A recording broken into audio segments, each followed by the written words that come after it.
Hi guys, what's going on, and welcome back to another episode of Total War Arena. So, we are taking a look at the Tier 7 Barbarian Wardogs today. I think these are the biters. We'll just go with that. I think I'm not going to attempt to do the first part, the broccoli and biters, maybe. So, yeah, I'm largely fully upgraded with these guys, or at least in the sense of what I am going to be doing. I am tempted perhaps to get the short sword for the extra weapon damage for the handlers, and I think it might be transferable to some of our sword units as well, not the Andratus swords. It is 29,000 down there. So yes, I'll probably push for that short sword with these dogs first, and then because it's usable in other units as well, makes it worthwhile getting. Other than that, I am running them with Boudica. It's kind of the always that choice you have whether you run them with Boudica or whether you run them with Arminius, because handlers have really poor movement speed, which is one of the biggest problems with the unit. That base movement speed of 4 isn't very nice, and running them with Boudica, you obviously get no movement speed bonuses. You don't have a dash or anything like that to improve the speed of the handlers, so they feel like they need more speed. They really do, and that's something you get with Arminius is momentum and infiltration. So that's always one combination. However, the consequences or the flip side to that is you lose a few things. One, Rebellion is actually quite a nice ability, and it affects Wardogs, so you can give them that increased weapon damage and the melee defense. If you're fighting in a forest as well, you're also getting increased positive ground effect modifier, so you're getting a bonus on that 25% positive melee attack and melee defense. So, it's all stacking up to quite a nice buff. On top of that, Fury is also a decent charge, but mostly Ambush means that if you have the activated dogs become immune to strikes, and that's really quite an important one, particularly if you're fighting things like Leonidas Spearmen, something like that with Shield Bash. By activating Ambush and keeping your handlers out of combat, then your dogs are immune to their Shield Bash, and that's really removing one of their only counters, and it's an effective counter to dogs. So yeah, quite a useful ability that is in the right sort of situation. But anyway, let's just hop into a battle with these guys and see how we get on. So, we are loading in on the Battle of Marathon. Yeah, not such a bad map. I'm going to be going down here to the forest area. Obviously, with us being Barbarian Infantry, even the Wardogs, of course, we get that plus 25% melee attack and melee defense bonus, which makes this kind of the prime area for us to go for. Looks like we have got some Vercingetorix infantry with us. Some people are going crazy with the drawing tool, and it looks like we are top tier as well, which is nice. With these guys being tier 7, you quite often find yourself getting thrown into those tier 8 games, so it's nice to find yourself top tier every once in a while. So let's just move forwards and sort of see what we're going to see, to be honest. It kind of depends what we're going to come up against. If we're going to get overwhelmed, obviously we have to make a run for it. We've got to try and remember to get our Rebellion activated in time, which can always be a bit interesting. Because obviously it's got that 10-second wind-up, which makes it pretty hard to get timed properly, I find. So yes, let's just see what we encounter. It would be nice to have some scouts, but alas we do not. We have some Andratus swords sort of coming along the edge of the forest. These Vercingetorix infantry they are. So we have some Andratus swordsmen. I'm not seeing... Obviously the main thing that these guys are great at killing are enemy spearmen and enemy pikemen. They're just absolutely awesome at that sort of thing. Doesn't look like we have that sort of thing available to us. We...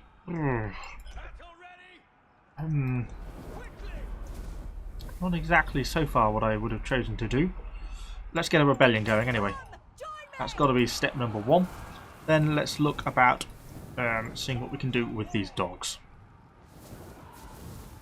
They're going in with some damage there, so it looks like our rebellion is ready, so let's go in there. And then go for a charge, try and get as much damage as we can with our dogs. Okay. That's a long-blooded charge, isn't it? So far it's not so bad. We're cutting down those Andratus swordsmen pretty quickly. We've obviously got our rebellion activated. These guys have rear charged our dogs. Actually proved to be quite an effective initial thing to do. They've not got any great charge abilities, so I'm happy to try and just get flanks on these guys, to be honest. Let's go in with there. We're going to get rear flanked again by these Barbarian infantry, and there's quite a lot of enemies turning up now. So things take a little bit of a turn for the worse. Let's recall the dogs. Let's try and cut down these Andratus swordsmen initially.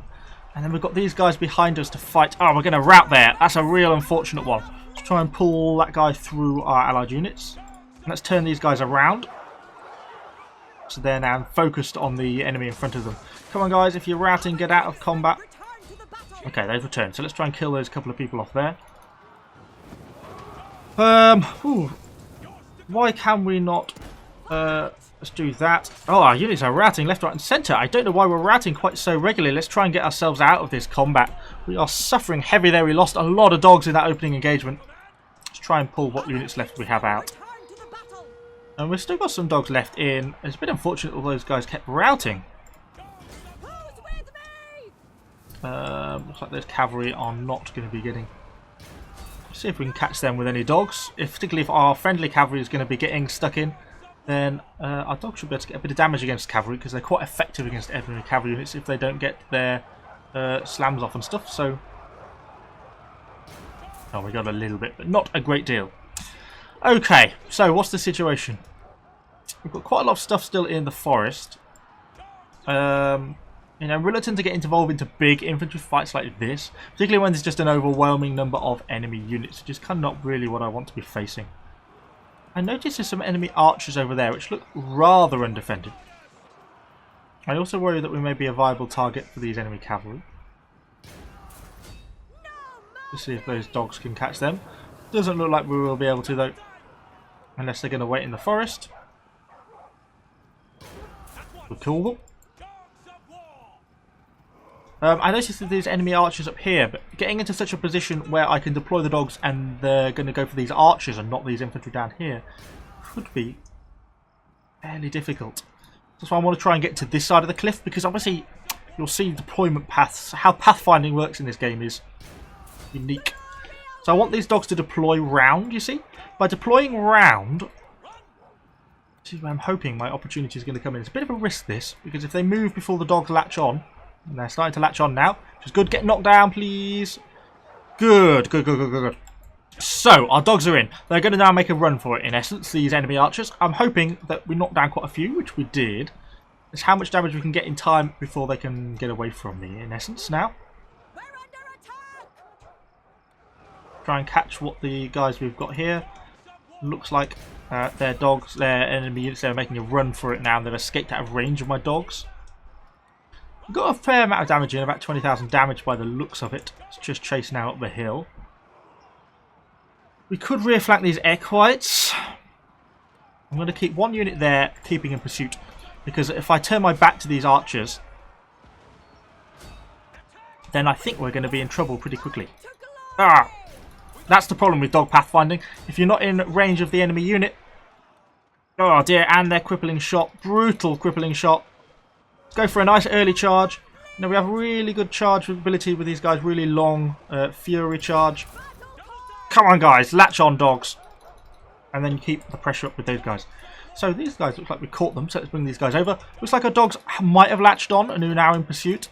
Problem is that we're limited speed, limited maneuverability with these guys. So we're just sort of, you know, a handful of dogs just sort of snapping at the heels, not being particularly effective. I'm even losing sight on them now. Obviously the dogs act as an independent unit, so they're keeping tracking. Send those units back, make sure we don't end up getting capped out by anything. I think we've lost them. Oh no, our dogs are actually engaging them. Good job, doggies. So let's get our units in line, go for a charge. At least some of the infantry will charge. There we go. And that is pretty much, I should have thought, game, set and match for that. So, dogs can hunt down archers. It just, you have to really think about your pathfinding, because, you know, dogs are always going to go for the nearest unit. Nearest enemy unit, obviously. So that means, you know, if you're standing next to an enemy unit but you can see some exposed archers in the distance, you can't deploy your dogs because your dogs will just immediately latch on to the first unit in front of them. And that's probably their biggest problem. You know, getting that pathfinding to work is hard.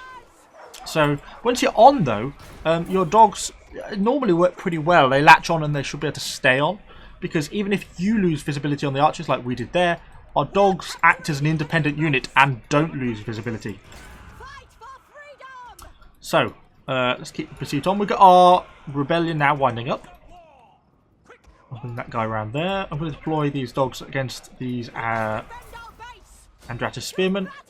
Also looks like we've got our light artillery opening fire. We've easily got this game in the bag, so I'm not worried about that. Let's bring these guys round. Go for an early charge. Should get a little bit of damage in on the charge. Oops, looks like we missed slightly there, but it's going to allow me a nice little rear flank. There we go, like that. And we'll bring in our third unit. And there we go. Nice bit of damage, getting them to rout. Just finishing off these independent units like that. Kind of easy for these guys. And with our rebellion activated, we get quite a bit of extra weapon damage. It's sufficient enough to be able to hammer those guys fairly hardly. Let's recall our dogs. Some proven warriors over there. Is that the rest of them? I think it is. Looks like they're going to go down pretty quickly. Biggest problem with dogs probably is the lack of movement speed. The handlers are slow. You know, and they feel slow. One thing that we haven't really highlighted probably in this video with Boudica is the fact that Boudica's ambush means that enemy strikes aren't effective, just are completely ignored. Dogs completely ignore strikes if you have ambush activated. But obviously I've not really been facing off against anything that has a sort of decent strike. Obviously the Andretti Swordsmen do have slam, so it's probably worth activating them. But with the situation what it was easy or worthwhile for me to keep my handlers involved as well, so I know I could route them, particularly at the end there. So yes, we didn't really make full use of ambush. But yeah, if you're fighting off against, you know, particularly some units in a prolonged fight where they've got a decent strike, like Roman infantry, stuff like that, or particularly things like Leonidas Spearmen with their shield bash, if you activate ambush, then it will be ineffective against you. So it's a really good thing about running with Boudica. Obviously, of course, the alternative option is to run these dogs with Arminius, because you're then going to have that momentum for your handlers and for the dogs, which of course is going to greatly increase your movement speed. So yeah, that's another possibility. So you've got those two options. Personally, in this case, as a general rule, I prefer Boudica, particularly with that strikes, and I think Fury is quite a nice charge for these handlers as well. Something always people underestimate because it's such a long charge, and it gives quite a good movement speed bonus as well. So yeah, let me know what you think about these guys in the comments down below. Obviously, it'd be nice if they had a bit more of a buff to movement speed, Wargaming, Creative Assembly, please. Other than that, I think they can be a little bit good fun to play for something a little bit different. So yeah, let me know what you think in the comments down below. Please subscribe to the channel for lots more Total War Arena content, and I shall see you all on the next video.